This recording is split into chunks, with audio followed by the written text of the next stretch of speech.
ಮಹದಾಯಿ ಯೋಜನೆಗೆ ಅದ್ಯಾಕೋ ಮುಹೂರ್ತವೇ ಕೂಡಿ ಬಂದಿರಲಿಲ್ಲ. ಆದರೆ ಒಂದೊಂದೇ ಅಡ್ಡಿಗಳು ಕ್ಲಿಯರ್ ಆಗಿ ಇನ್ನೇನು ಯೋಜನೆಗೆ ಅನುಮತಿ ಸಿಕ್ಕೇ ಬಿಡ್ತು ಅನ್ನುವಾಗ ಪರಿಸರವಾದಿಗಳು ಅಡ್ಡಲಾಗಿ ನಿಂತಿದ್ದಾರೆ. ಯಾಕಂತೀರಾ? ಈ ಸ್ಟೋರಿ ನೋಡಿ.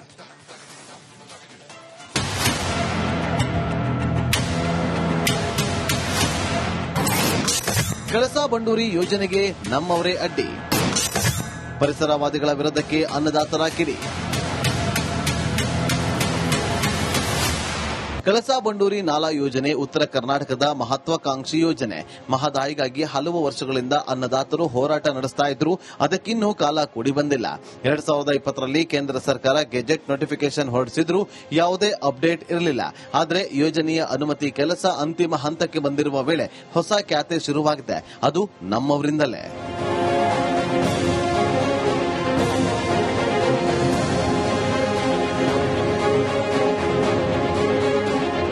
ಮಹದಾಯಿ ಯೋಜನೆಗೆ ನಮ್ಮವರೇ ಅಡ್ಡಿಯಾಗಿದ್ದಾರೆ. ಇಷ್ಟು ವರ್ಷಗಳ ಬಳಿಕ ಈಗ ಅರಣ್ಯ ಹಾನಿಯ ವಿಷಯ ಮುಂದಿಟ್ಟುಕೊಂಡು ಆಕ್ಷೇಪವೆತ್ತಿದ್ದಾರೆ. ಇದು ಮಹದಾಯಿ ಹೋರಾಟಗಾರರು ಹಾಗೂ ರೈತರ ಆಕ್ರೋಶಕ್ಕೆ ಕಾರಣವಾಗಿದೆ. ಪರಿಸರವಾದಿಗಳ ನಡೆ ಖಂಡಿಸಿ ಜೂನ್ 10ರಂದು ಧಾರವಾಡದಲ್ಲಿ ಬೃಹತ್ ಪ್ರತಿಭಟನೆ ನಡೆಸಲು ರೈತರು ನಿರ್ಧರಿಸಿದ್ದಾರೆ. ಮತ್ತೆ ಮಹದಾಯಿ ಹೋರಾಟ ಆರಂಭಿಸಲು ಮುಂದಾಗಿದ್ದಾರೆ. ಕೊನೆಯದಾಗಿ ನ್ಯಾಯಾಧಿಕರಣ ಅಂತಿಮ ತೀರ್ಪು ಕೊಟ್ಟದ್ದು ಸುಪ್ರೀಂ ಕೋರ್ಟ್ ಅದಕ್ಕೆ ಒಪ್ಪೈತಿ. ಇಂಥ ಸಂದರ್ಭದೊಳಗೆ ಆ ಯೋಜನೆ ಜಾರಿಗೊಳಿಸಬಾರದು ಅಂತೇಳಿ ಬೆಳಗಾವಿಯಲ್ಲಿ ರ್ಯಾಲಿ ಮಾಡಿ ಜಿಲ್ಲಾಧಿಕಾರಿಗಳ ಮೂಲಕ ಮನವಿ ಕೊಟ್ಟರು. ಇದನ್ನ ನೋಡಿದ್ರೆ ಎಲ್ಲೇ ಒಂದ್ ಕಡೆ ರಾಜ್ಯಕ್ಕೆ ದ್ರೋಹ ಮಾಡುವಂತ ಕೆಟ್ಟ ಒಂದು ಪ್ರವೃತ್ತಿಯನ್ನು ಇವತ್ತು ಯಾರೋ ಮಾಡ್ಲಿಕ್ಕತ್ತಾರ. ಅವ್ರು ಯಾರು ನಿಜವಾಗ್ಲೂ ಪರಿಸರವಾದಿಗಳು ಅಲ್ಲ ಅಂತ ನಮ್ ಗಮನಕ್ಕೆ ಬಂದ. ಇವತ್ತು ಅವ್ರು ಮಾಡಿರುವಂತ ಕ್ರಮವನ್ನು ಬಹಳ ಉಗ್ರವಾಗಿ ಖಂಡಿಸ್ತಾರೆ.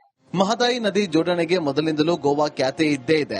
ಅದನ್ನೆಲ್ಲ ಎದುರಿಸಿ ಒಂದು ಹಂತಕ್ಕೆ ಬಂದಿರುವಾಗಲೇ ಪರಿಸರವಾದಿಗಳು ಹೊಸ ಖ್ಯಾತೆ ಆರಂಭಿಸಿದ್ದಾರೆ. ಪರಿಸರವಾದಿಗಳ ಆಕ್ಷೇಪ ಪರಿಗಣಿಸದೆ ಕೇಂದ್ರ ಸರ್ಕಾರ ಬೇಗ ಯೋಜನೆಗೆ ಅನುಮತಿ ಕೊಡಬೇಕು ಅಂತ ನವಲಗುಂದ ಶಾಸಕ ಕೋನಾರೆಡ್ಡಿ ಕೇಂದ್ರ ಸರ್ಕಾರವನ್ನ ಆಗ್ರಹಿಸಿದ್ದಾರೆ. ಸುಪ್ರೀಂ ಕೋರ್ಟ್ ಆದೇಶ ಆಗಿದೆ, ಪರಿಸರಕ್ಕೆ ಏನು ತೊಂದರೆ ಇಲ್ಲ ಅಂತ ನಿಧಿ ರಿಪೋರ್ಟ್ ಕೊಟ್ಟಿದೆ. ಯಾವುದೇ ತೊಂದರೆ ಇಲ್ಲ ಅಂತ ಕೋರ್ಟ್ನಾಗ ವಾದ ವಿವಾದ ಆಗಿ ಅಂತಿಮ ತೀರ್ಪು ಬಂದ ನಂತರ ಪರಿಸರವಾದಿಗಳು ಅಂತ ಹೇಳಿ ಹೋರಾಟ ಮಾಡ್ತೀವಂದ್ರೆ ಅದಕ್ಕೆ ಯಾವುದೂ ಮಾನ್ಯತೆ ಕೊಡಬಾರ್ದು. ತಾವು ತಕ್ಷಣ ಅನುಮತಿ ಕೊಡಿಸ್ಲಿಕ್ಕೆ ಇಂಥ ವನ ವ್ಯವಸ್ಥೆ ಬೆಳೆದಂಗ ಈಗಾಗಲೇ ನಾವು 1 ತಿಂಗಳು 2 ತಿಂಗಳ ಮಾಡ್ತೇನೋ ಅಂತ ಭರವಸೆ ನೀವು ನಮಗೆ ಕೊಟ್ಟಿರಿ. ಅದರಿಂದ ಅಡ್ಡು ಬರ್ತಕ್ಕಂಥ ವ್ಯವಸ್ಥೆಗೆ ಯಾವುದು ಕೂಡ ತೊಂದರೆ ಆಗಬಾರ್ದು. ನ್ಯಾಯಾಲಯ ಆದೇಶ ಪ್ರಕಾರ ತಾವು ಅನುಮತಿ ಕೊಡಿಸಬೇಕಂತ ಈ ಭಾಗದ ಜನತೆ ಪರವಾಗಿ ಮನವಿ ಮಾಡಿ. ಈ ಮೊದಲು ಡಿಪಿಆರ್ ಅಲ್ಲಿ ಸುಮಾರು 500ಕ್ಕೂ ಹೆಚ್ಚು ಹೆಕ್ಟೇರ್ನಷ್ಟು ಅರಣ್ಯಕ್ಕೆ ಹಾನಿಯಾಗುವ ಪ್ರಸ್ತಾಪಕ್ಕೆ ಕೇಂದ್ರ ಅನುಮತಿ ಕೊಟ್ಟಿರಲಿಲ್ಲ. ಈಗ ಪರಿಷ್ಕೃತ ಡಿಪಿಆರ್ ಸಲ್ಲಿಸಲಾಗಿದ್ದು ಹೆಚ್ಚಿಗೆ ಮರಗಳನ್ನ ಕಡಿಯದಂತೆ ಪೈಪ್ಲೈನ್ ಮೂಲಕ ನೀರನ್ನ ಜೋಡಿಸುವ ಪ್ಲಾನ್ ಮಾಡಿದ್ದಾರೆ. ಶೀಘ್ರವೇ ಎಲ್ಲಾ ಸಮಸ್ಯೆ ಕ್ಲಿಯರ್ ಆಗುತ್ತೆ ಅಂತ ಕೇಂದ್ರ ಸಚಿವ ಪ್ರಹ್ಲಾದ್ ಜೋಶಿ ಭರವಸೆ ನೀಡಿದ್ದಾರೆ. ಮಹದಾಯಿ ಕಳಸಾ ಬಂಡೂರಿಗೆ ಏನು ಒಳ್ಳೇದಾಗಿದೆ ಅದು ನಮ್ಮ ಕಾಲದಾಗ ಆಗಿದೆ. ಈಗ ವೈಲ್ಡ್ ಲೈಫ್ ಬೋರ್ಡ್ನಲ್ಲಿ ಒಂದು ಸ್ವಲ್ಪ ತಾಂತ್ರಿಕ ತೊಂದರೆಯಿಂದ ವಿಶೇಷವಾಗಿ ಗೋವಾ ವೈಲ್ಡ್ ಲೈಫ್ ಬೋರ್ಡ್ನವರು ಯಾವುದೇ ಕಾಮಗಾರಿ ಮಾಡಬಾರದು ಅಂತ ಹೇಳಿ ಅದು ಕ್ವಾಸಿ ಜ್ಯುಡಿಷಿಯಲ್ ಅಥಾರಿಟಿ ಅದನ್ನ ಹೈಕೋರ್ಟ್ನಲ್ಲಿ ಕ್ವಶನ್ ಮಾಡಿ ಕ್ವಾಶ್ ಮಾಡಿಸ್ಬೇಕು. ಆ ಟೆಕ್ನಿಕಲ್ ಪಾಯಿಂಟ್ನಲ್ಲಿ ಅದು ನಿಂತಿದೆ. ಹಾಗಾಗಿ ಉಳಿದ ಎಲ್ಲ ಸಂಗತಿಯನ್ನು ನಾವು ಮಾಡಿದ್ದೇವೆ, ಇದನ್ನು ನಾವು ಮಾಡ್ತೀವಿ. ಮಹದಾಯಿ ಮಲಪ್ರಭೆಯನ್ನ ಸೇರುವ ಕಾಲ ಸನ್ನಿಹಿತವಾಯಿತು ಅನ್ನುವಾಗಲೇ ಪರಿಸರವಾದಿಗಳ ಖ್ಯಾತೆ ಶುರುವಾಗಿದೆ. ಇಷ್ಟು ದಿನ ತಣ್ಣಗಾಗಿದ್ದ ಮಹದಾಯಿ ಹೋರಾಟ ಮತ್ತೆ ಭುಗಿಲೇಳುತ್ತಿದ್ದು ಯಾವ ತಿರುವು ಪಡೆಯುತ್ತೋ ಕಾದು ನೋಡಬೇಕು. ಟಿವಿ ಕಮಾರ್, ರಿಪಬ್ಲಿಕ್ ಕನ್ನಡ, ಧಾರವಾಡ. ಮಹದಾಯಿ ಯೋಜನೆಗೆ ಅದ್ಯಾಕೋ ಮುಹೂರ್ತವೇ ಕೂಡಿ ಬಂದಿರಲಿಲ್ಲ. ಆದರೆ ಒಂದೊಂದೇ ಅಡ್ಡಿಗಳು ಕ್ಲಿಯರ್ ಆಗಿ ಇನ್ನೇನು ಯೋಜನೆಗೆ ಅನುಮತಿ ಸಿಕ್ಕೇ ಬಿಡ್ತು ಅನ್ನುವಾಗ ಪರಿಸರವಾದಿಗಳು ಅಡ್ಡಲಾಗಿ ನಿಂತಿದ್ದಾರೆ. ಯಾಕಂತೀರಾ? ಈ ಸ್ಟೋರಿ ನೋಡಿ.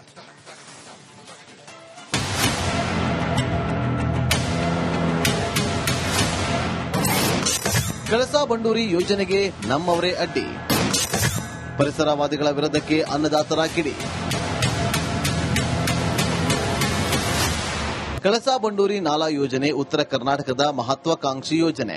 ಮಹದಾಯಿಗಾಗಿ ಹಲವು ವರ್ಷಗಳಿಂದ ಅನ್ನದಾತರು ಹೋರಾಟ ನಡೆಸ್ತಾ ಇದ್ರು. ಅದಕ್ಕಿನ್ನೂ ಕಾಲ ಕೂಡಿ ಬಂದಿಲ್ಲ. 2020ರಲ್ಲಿ ಕೇಂದ್ರ ಸರ್ಕಾರ ಗೆಜೆಟ್ ನೋಟಿಫಿಕೇಶನ್ ಹೊರಡಿಸಿದ್ರು. ಯಾವುದೇ ಅಪ್ಡೇಟ್ ಇರಲಿಲ್ಲ. ಆದರೆ ಯೋಜನೆಯ ಅನುಮತಿ ಕೆಲಸ ಅಂತಿಮ ಹಂತಕ್ಕೆ ಬಂದಿರುವ ವೇಳೆ ಹೊಸ ಖ್ಯಾತೆ ಶುರುವಾಗಿದೆ. ಅದು ನಮ್ಮವರಿಂದಲೇ.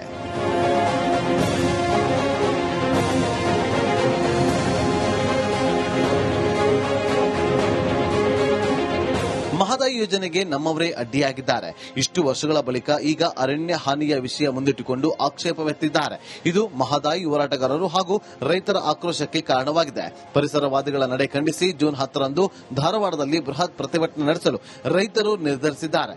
ಮತ್ತೆ ಮಹದಾಯಿ ಹೋರಾಟ ಆರಂಭಿಸಲು ಮುಂದಾಗಿದ್ದಾರೆ. ಕೊನೆಯದಾಗಿ ನ್ಯಾಯಾಧಿಕರಣ ಅಂತಿಮ ತೀರ್ಪು ಕೊಟ್ಟದ್ದು ಸುಪ್ರೀಂ ಕೋರ್ಟ್ ಅದು ಕೊಪ್ಪೈತಿ. ಇಂಥ ಸಂದರ್ಭದೊಳಗೆ ಆ ಯೋಜನೆ ಜಾರಿಗೊಳಿಸಬಾರದು ಅಂತೇಳಿ ಇವತ್ತು ಬೆಳಗಾವಿಯಲ್ಲಿ ರ್ಯಾಲಿ ಮಾಡಿ ಜಿಲ್ಲಾಧಿಕಾರಿಗಳ ಮೂಲಕ ಮನವಿ ಕೊಟ್ಟರು. ಇದನ್ನ ನೋಡಿದ್ರೆ ಎಲ್ಲೇ ಒಂದ್ ಕಡೆ ರಾಜ್ಯಕ್ಕೆ ದ್ರೋಹ ಮಾಡುವಂತ ಕೆಟ್ಟ ಒಂದು ಪ್ರವೃತ್ತಿಯನ್ನು ಇವತ್ತು ಯಾರು ಮಾಡ್ಲಿಕ್ಕತ್ತಾರ. ಅವ್ರು ಯಾರು ನಿಜವಾಗ್ಲೂ ಪರಿಸರವಾದಿಗಳು ಅಲ್ಲ ಅಂತ ನಮ್ ಗಮನಕ್ಕೆ ಬಂದ. ಇವತ್ತು ಅವ್ರು ಮಾಡಿರುವಂತ ಕ್ರಮವನ್ನು ಬಹಳ ಉಗ್ರವಾಗಿ ಖಂಡಿಸ್ತೇವೆ. ಮಹದಾಯಿ ನದಿ ಜೋಡಣೆಗೆ ಮೊದಲಿಂದಲೂ ಗೋವಾ ಖ್ಯಾತೆ ಇದ್ದೇ ಇದೆ. ಅದನ್ನೆಲ್ಲ ಎದುರಿಸಿ ಒಂದು ಹಂತಕ್ಕೆ ಬಂದಿರುವಾಗಲೇ ಪರಿಸರವಾದಿಗಳು ಹೊಸ ಖ್ಯಾತೆ ಆರಂಭಿಸಿದ್ದಾರೆ. ಪರಿಸರವಾದಿಗಳ ಆಕ್ಷೇಪ ಪರಿಗಣಿಸದೆ ಕೇಂದ್ರ ಸರ್ಕಾರ ಬೇಗ ಯೋಜನೆಗೆ ಅನುಮತಿ ಕೊಡಬೇಕು ಅಂತ ನವಲಗುಂದ ಶಾಸಕ ಕೋನಾರೆಡ್ಡಿ ಕೇಂದ್ರ ಸರ್ಕಾರವನ್ನ ಆಗ್ರಹಿಸಿದ್ದಾರೆ. ಸುಪ್ರೀಂ ಕೋರ್ಟ್ ಆದೇಶ ಆಗಿದೆ, ಪರಿಸರಕ್ಕೆ ಏನು ತೊಂದರೆ ಇಲ್ಲ ಅಂತ ನಿಧಿ ರಿಪೋರ್ಟ್ ಕೊಟ್ಟಿದೆ. ಯಾವುದೇ ತೊಂದರೆ ಇಲ್ಲ ಅಂತ ಕೋರ್ಟ್ನಾಗ ವಾದ ವಿವಾದ ಆಗಿ ಅಂತಿಮ ತೀರ್ಪು ಬಂದ ನಂತರ ಪರಿಸರವಾದಿಗಳು ಅಂತ ಹೇಳಿ ಹೋರಾಟ ಮಾಡ್ತೀವಂದ್ರೆ ಅದಕ್ಕೆ ಯಾವುದು ಮಾನ್ಯತೆ ಕೊಡಬಾರ್ದು. ತಾವು ತಕ್ಷಣ ಅನುಮತಿ ಕೊಡಿಸ್ಲಿಕ್ಕೆ ಇಂಥ ವನ ವ್ಯವಸ್ಥೆ ಬೆಳೆದಂಗ ಈಗಾಗಲೇ ನಾವು 1 ತಿಂಗಳು 2 ತಿಂಗಳ ಮಾಡ್ತೇವೆ ಅಂತ ಭರವಸೆ ನೀವು ನಮಗೆ ಕೊಟ್ಟಿರಿ. ಅದರಿಂದ ಅಡ್ಡು ಬರ್ತಕ್ಕಂಥ ವ್ಯವಸ್ಥೆಗೆ ಯಾವುದು ಕೂಡ ತೊಂದರೆ ಆಗಬಾರ್ದು. ನ್ಯಾಯಾಲಯ ಆದೇಶ ಪ್ರಕಾರ ತಾವು ಅನುಮತಿ ಕೊಡಿಸಬೇಕಂತ ಈ ಭಾಗದ ಜನತೆ ಪರವಾಗಿ ಮನವಿ ಮಾಡಿ. ಈ ಮೊದಲು ಡಿಪಿಆರ್ ಅಲ್ಲಿ ಸುಮಾರು 500ಕ್ಕೂ ಹೆಚ್ಚು ಹೆಕ್ಟೇರ್ನಷ್ಟು ಅರಣ್ಯಕ್ಕೆ ಹಾನಿಯಾಗುವ ಪ್ರಸ್ತಾಪಕ್ಕೆ ಕೇಂದ್ರ ಅನುಮತಿ ಕೊಟ್ಟಿರಲಿಲ್ಲ. ಈಗ ಪರಿಷ್ಕೃತ ಡಿಪಿಆರ್ ಸಲ್ಲಿಸಲಾಗಿದ್ದು ಹೆಚ್ಚಿಗೆ ಮರಗಳನ್ನ ಕಡಿಯದಂತೆ ಪೈಪ್ಲೈನ್ ಮೂಲಕ ನೀರನ್ನ ಜೋಡಿಸುವ ಪ್ಲಾನ್ ಮಾಡಿದ್ದಾರೆ. ಶೀಘ್ರವೇ ಎಲ್ಲಾ ಸಮಸ್ಯೆ ಕ್ಲಿಯರ್ ಆಗುತ್ತೆ ಅಂತ ಕೇಂದ್ರ ಸಚಿವ ಪ್ರಹ್ಲಾದ್ ಜೋಶಿ ಭರವಸೆ ನೀಡಿದ್ದಾರೆ. ಮಹದಾಯಿ ಕಳಸಾ ಬಂಡೂರಿಗೆ ಏನು ಒಳ್ಳೇದಾಗ್ಯದ ನಮ್ಮ ಕಾಲದಾಗ ಆಗ್ಯದ. ಈಗ ವೈಲ್ಡ್ ಲೈಫ್ ಬೋರ್ಡ್ನಲ್ಲಿ ಒಂದು ಸ್ವಲ್ಪ ತಾಂತ್ರಿಕ ತೊಂದರೆಯಿಂದ ವಿಶೇಷವಾಗಿ ಗೋವಾ ವೈಲ್ಡ್ ಲೈಫ್ ಬೋರ್ಡ್ನವರು ಯಾವುದೇ ಕಾಮಗಾರಿ ಮಾಡಬಾರದು ಅಂತ ಹೇಳಿ ಅದು ಕ್ವಾಸಿ ಜ್ಯುಡಿಷಿಯಲ್ ಅಥಾರಿಟಿ ಅದನ್ನ ಹೈಕೋರ್ಟ್ನಲ್ಲಿ ಕ್ವಶನ್ ಮಾಡಿ ಕ್ವಾಶ್ ಮಾಡಿಸಬೇಕು. ಆ ಟೆಕ್ನಿಕಲ್ ಪಾಯಿಂಟ್ನಲ್ಲಿ ಅದು ನಿಂತಿದೆ. ಹಾಗಾಗಿ ಉಳಿದ ಎಲ್ಲ ಸಂಗತಿಯನ್ನು ನಾವು ಮಾಡಿದ್ದೇವೆ, ಇದನ್ನು ನಾವು ಮಾಡ್ತೀವಿ.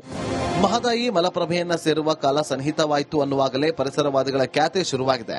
ಇಷ್ಟು ದಿನ ತಣ್ಣಗಾಗಿದ್ದ ಮಹದಾಯಿ ಹೋರಾಟ ಮತ್ತೆ ಭುಗಿಲೇಳುತ್ತಿದ್ದು ಯಾವ ತಿರುವು ಪಡೆಯುತ್ತೋ ಕಾದು ನೋಡಬೇಕು. ಟಿವಿ ಕಮಾರ್, ರಿಪಬ್ಲಿಕ್ ಕನ್ನಡ, ಧಾರವಾಡ. ಮಹದಾಯಿ ಯೋಜನೆಗೆ ಅದ್ಯಾಕೋ ಮುಹೂರ್ತವೇ ಕೂಡಿ ಬಂದಿರಲಿಲ್ಲ.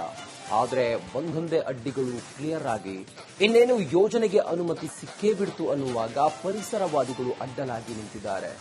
ಯಾಕಂತೀರಾ? ಈ ಸ್ಟೋರಿ ನೋಡಿ.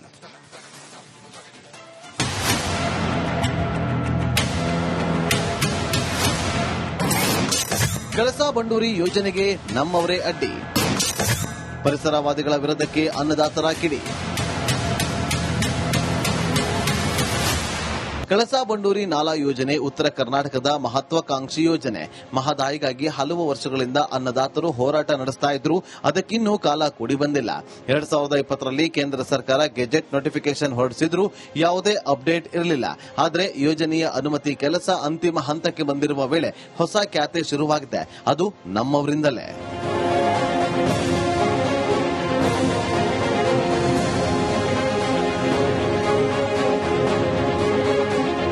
ಮಹದಾಯಿ ಯೋಜನೆಗೆ ನಮ್ಮವರೇ ಅಡ್ಡಿಯಾಗಿದ್ದಾರೆ.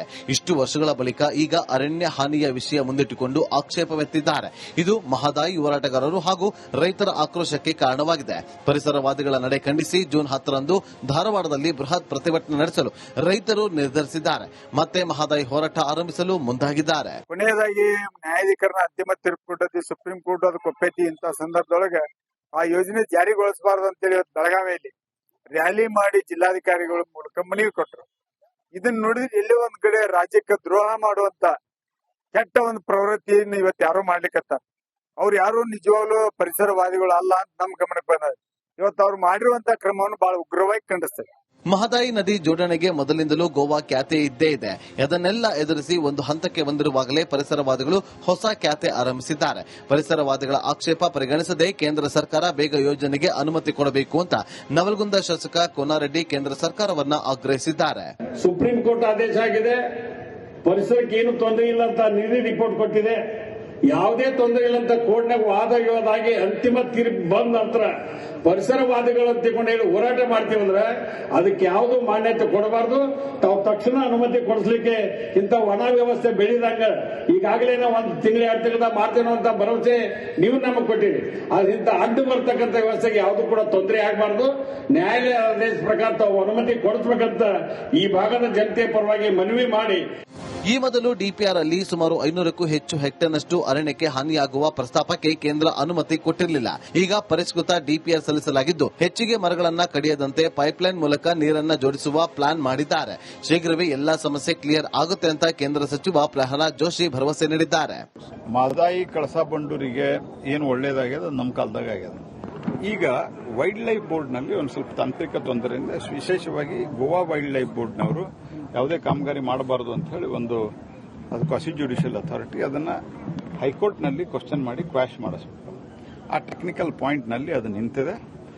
ಹಾಗಾಗಿ ಉಳಿದ ಎಲ್ಲ ಸಂಗತಿಯನ್ನು ನಾವು ಮಾಡಿದ್ದೀವಿ, ಇದನ್ನು ನಾವು ಮಾಡ್ತೀವಿ. ಮಹದಾಯಿ ಮಲಪ್ರಭೆಯನ್ನ ಸೇರುವ ಕಾಲ ಸನ್ನಿಹಿತವಾಯಿತು ಅನ್ನುವಾಗಲೇ ಪರಿಸರವಾದಿಗಳ ಖ್ಯಾತೆ ಶುರುವಾಗಿದೆ. ಇಷ್ಟು ದಿನ ತಣ್ಣಗಾಗಿದ್ದ ಮಹದಾಯಿ ಹೋರಾಟ ಮತ್ತೆ ಭುಗಿಲೇಳುತ್ತಿದ್ದು ಯಾವ ತಿರುವು ಪಡೆಯುತ್ತೋ ಕಾದು ನೋಡಬೇಕು. D V Kumar, Republic Kannada, Dharwad.